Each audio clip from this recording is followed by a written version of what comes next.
I lied about being assaulted, not in the way you think. When I was younger, some age before 6, I was assaulted. My family minus my dad were visiting a family friend, and because we lived so far away, we were staying with her and her husband in their house. It was summer and we hadn't seen them in a long time, so my mom planned to stay for about 2 weeks. We weren't technically related, but I called the family friend aunt and her husband by his name. I don't actually remember much about the husband, just that he was super nice me to and gave me a lot of attention. I had middle kid syndrome, so it was nice that an adult actually wanted to talk to me.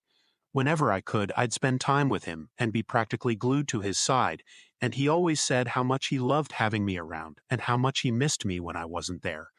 I was so stupid. I don't remember when it started, but at some point during the visit he began assaulting me.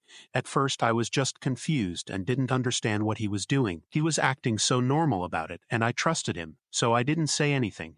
Eventually, I got really uncomfortable and asked to do something else, but he just kept telling me I'd like it and I'd make him sad if I didn't. Then it just got worse. It happened almost every day, whether he was assaulting me or forcing me to perform acts for him. I've mostly blocked out the memory, but some are just too vivid to forget. I have no idea where my family was during all these times because it was often in the middle of the day. I guess no one was paying attention to my change in behavior.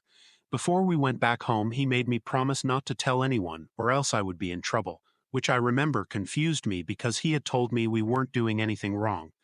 Once back home, several states away, I would have night terrors and wet myself for months. I hated being touched, and I'd make my sister sit in the bathroom with me while I showered because I was scared. Still, no one paid attention to the signs.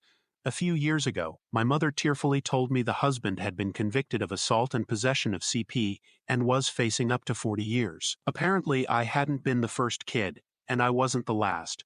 She asked me if he had ever touched me inappropriately, and all I could think was, that would be an understatement. I looked my mom in the eyes and told her he hadn't, and left it at that. We haven't talked about it since then, but I think about it even more than I did before she told me. I can't help but feel that maybe if I had told her in the very beginning, when it first happened, maybe he wouldn't have hurt anyone else.